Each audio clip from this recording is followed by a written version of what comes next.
TNPSC போட்டித் தேர்வு மாணவர்கள் அனைவருக்கும் மனமார்ந்த வாழ்த்துக்களும் பாராட்டுகளும். நாம் இந்த வகுப்பில் குழந்தை தொழிலாளர் என்பதை பற்றிய தொடர்ச்சியை பார்க்கலாம் நண்பர்களே. சென்ற வகுப்பில் சமூக பொருளாதார பிரச்சனைகள் என்ற தலைப்பின் கீழ் குழந்தை தொழிலாளர் முறை ஏற்படுவதற்கான காரணங்களை பற்றி பார்த்திருந்தோம். அதனுடைய தொடர்ச்சியாக இந்த வகுப்பில் குழந்தை தொழிலாளர்களின் இன்றைய நிலையை பற்றி விரிவாக பார்க்கலாம் நண்பர்களே. இது முக்கியமான தலைப்பு. குரூப் 2 மற்றும் 2A மெயின்ஸ் தேர்வுகளில் இரண்டுக்குமே பொதுவான தலைப்பு நண்பர்களே. எனவே கட்டாயமாக கேட்டு பயன்பெறுங்கள். ஏற்கனவே சென்ற வகுப்புகளை பார்க்காதவர்கள் நம்முடைய யூடியூப் சேனலிலும் டெலகிராம் சேனலிலும் பதிவேற்றம் செய்யப்பட்டுள்ளது. அதை பாருங்கள் நண்பர்களே. அதனுடைய தொடர்ச்சியாக தான் இன்று குழந்தை தொழிலாளர்களின் இன்றைய நிலை பற்றி பார்க்கலாம் நண்பர்களே. அதாவது child labour status in India, அதாவது குழந்தை தொழிலாளர்களின் இன்றைய நிலை. அதாவது child labour status in India, status in India, அதாவது இந்தியாவில் குழந்தை தொழிலாளர்களின் இன்றைய நிலை என்பதை பற்றி பார்க்கலாம். அதாவது ILO கூற்றின்படி, அதாவது இன்டர்நேஷனல் லேபர் ஆர்கனைசேஷன் என்ற கூற்றின்படி தெற்காசியாவில் 5 to 17 வயது வரையிலான குழந்தைகள் குழந்தை தொழிலாளர்கள் எண்ணிக்கையில் இந்தியா முதலிடத்தில் உள்ளது. அதாவது ILO இன்டர்நேஷனல் லேபர் ஆர்கனைசேஷன் என்பதின் கூற்றின்படி தெற்கு ஆசியாவில், அதாவது சவுத் ஆசியாவில் 5 to 17 வயது வரையிலான குழந்தை தொழிலாளர்கள் எண்ணிக்கையில் இந்தியாவானது முதலிடத்தில் இருப்பதாக சொல்லுகிறது. அதாவது இந்தியாவானது முதலிடத்தில் இருக்கிறது நண்பர்களே. 5 to 17 வயது வரைக்குள்ள குழந்தைகளில் இந்தியாவானது முதலிடத்தில் இருப்பதாக இன்டர்நேஷனல் லேபர் ஆர்கனைசேஷன் ஆனது தெரிவித்திருக்கிறது. அதற்கடுத்து 2011 மக்கள் தொகையின்படி இந்தியாவில் குழந்தை தொழிலாளர்கள் எண்ணிக்கை 10.1 மில்லியன் ஆகும் நண்பர்களே. அதாவது 2011 படி இந்தியாவில் குழந்தை தொழிலாளர்களின் எண்ணிக்கை 10.1 மில்லியன் இருக்கிறார்கள். இது உலக குழந்தை தொழிலாளர்கள் எண்ணிக்கையில், அதாவது உலகளவில் இது 7.3% ஆகும். அதாவது உலக குழந்தை தொழிலாளர்கள் எண்ணிக்கையில் இது 7.3% ஆகும். அதற்கடுத்து இந்தியாவின் மொத்த குழந்தை மக்கள் தொகையில் 3.9% ஆகும் நண்பர்களே. உலக குழந்தை தொழிலாளர்கள் எண்ணிக்கையில் 7.3% ஆகவும், இந்தியாவில் உள்ள மொத்த குழந்தை மக்கள் தொகையில் 3.9% ஆகவும் இருக்கிறது.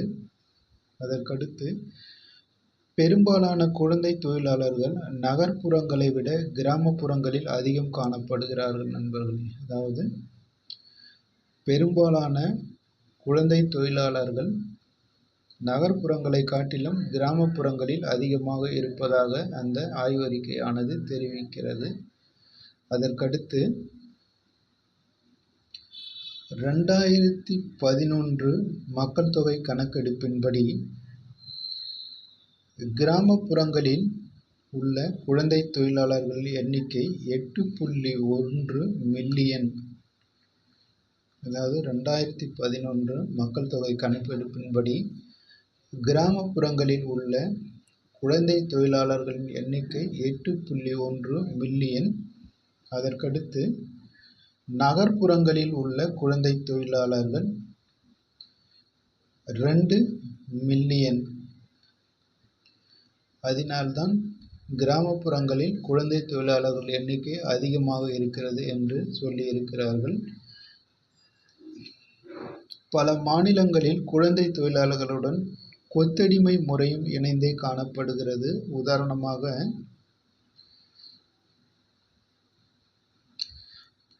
உதாரணத்திற்கு ஆந்திர பிரதேசம், தமிழ்நாடு, கர்நாடகா போன்ற மாநிலங்களில் குழந்தை தொழிலாளர்களுடன் கொத்தடிமை முறையும் தொடர்ந்து காணப்படுகிறது. இந்தியாவில் பெண் குழந்தைகளை விட ஆண் குழந்தைகளே அதிக குழந்தை தொழிலாளர்களாக இருக்கிறார்கள் நண்பர்களே. அதாவது இந்தியாவில் பெண்களை விட ஆண் குழந்தைகள் தான் அதிக குழந்தை தொழிலாளர்களாக இருக்கிறது. அதன் அடிப்படையில் 2011 மக்கள் தொகை கணக்கெடுப்பின்படி ஆண் குழந்தைகளின் குழந்தை தொழிலாளர்கள் எண்ணிக்கை 5.6 மில்லியன், பெண் குழந்தைகளின் குழந்தை தொழிலாளர்கள் எண்ணிக்கை 4.5 மில்லியனாக இருக்கிறது. அதாவது 2011 மக்கள் தொகை கணக்கெடுப்பின்படி ஆண் குழந்தைகள் 5.6 மில்லியனாகவும் பெண் குழந்தைகள் 4.5 மில்லியனாகவும் இந்தியாவில் இருக்கிறது. இந்தியாவில் சுமார் 25% குழந்தை தொழிலாளர்கள் மிகவும் ஆபத்தான பணிகளில் ஈடுபட்டு வருகின்றனர். அதாவது இந்தியாவில் சுமார் 25% ஆபத்தான பணிகளில் ஈடுபட்டு வருகின்றனர். பெரும்பான்மையான குழந்தை தொழிலாளர்கள் குடும்பம் சார்ந்த விவசாயம் அல்லது சிறு தொழில்களில் ஈடுபட்டு வருகின்றனர். அதற்கடுத்து 2023 மார்ச் 31 நிலவரப்படி தேசிய குழந்தை தொழிலாளர் திட்டத்தின் கீழ், அதாவது தேசிய குழந்தை தொழிலாளர் திட்டம் 1988 கீழ் சுமார் 14.3 லட்சம் குழந்தை தொழிலாளர்கள் இந்தியாவில் மீட்கப்பட்டுள்ளனர் நண்பர்களே. அதாவது 2023 மார்ச் 31 நிலவரப்படி தேசிய குழந்தை தொழிலாளர் திட்டத்தின் கீழ், அதாவது தேசிய குழந்தை தொழிலாளர் திட்டம் 1988 கீழ் 14.3 லட்சம் குழந்தை தொழிலாளர்கள் இந்தியாவில் மட்டும் மீட்கப்பட்டுள்ளனர்.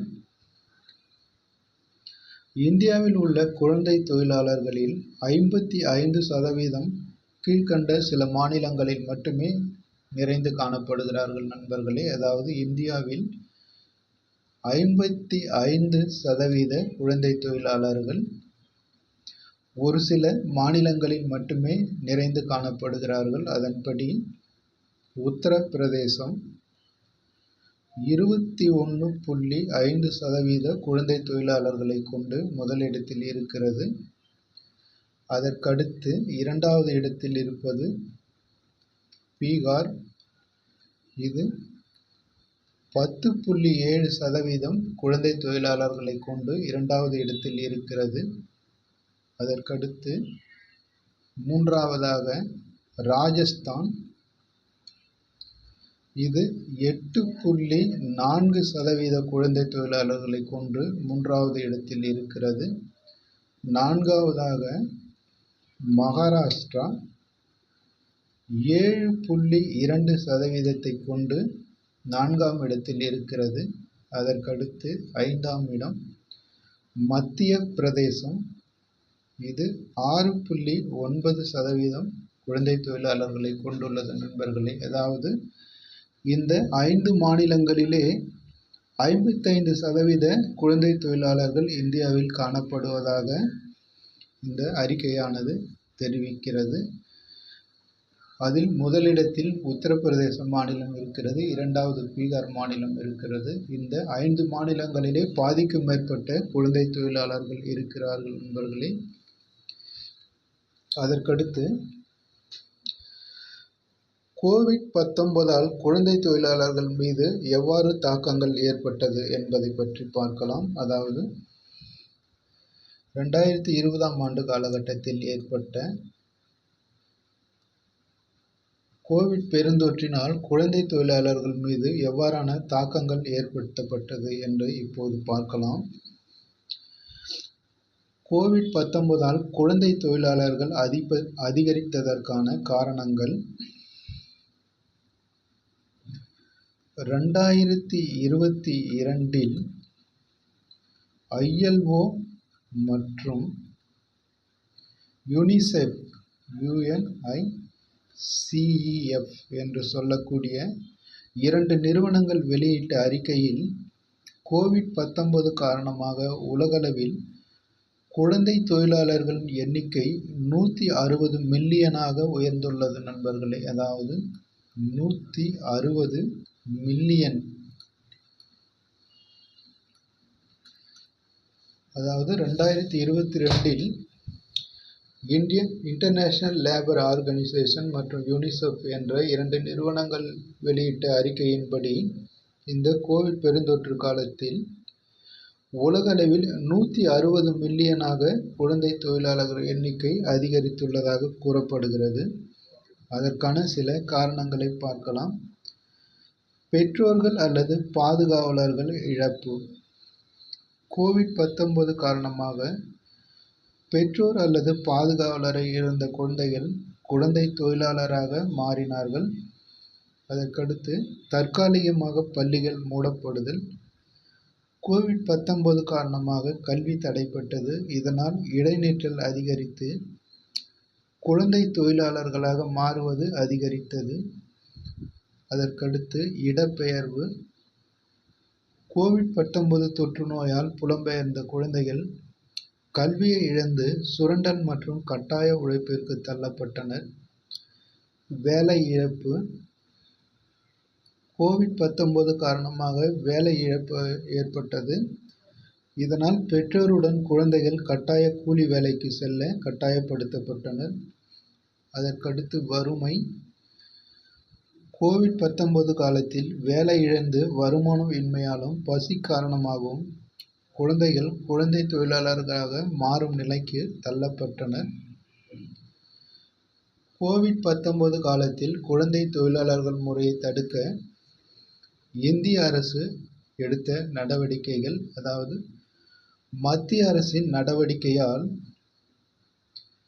2020 இருந்து 2021இல் இந்தியாவில்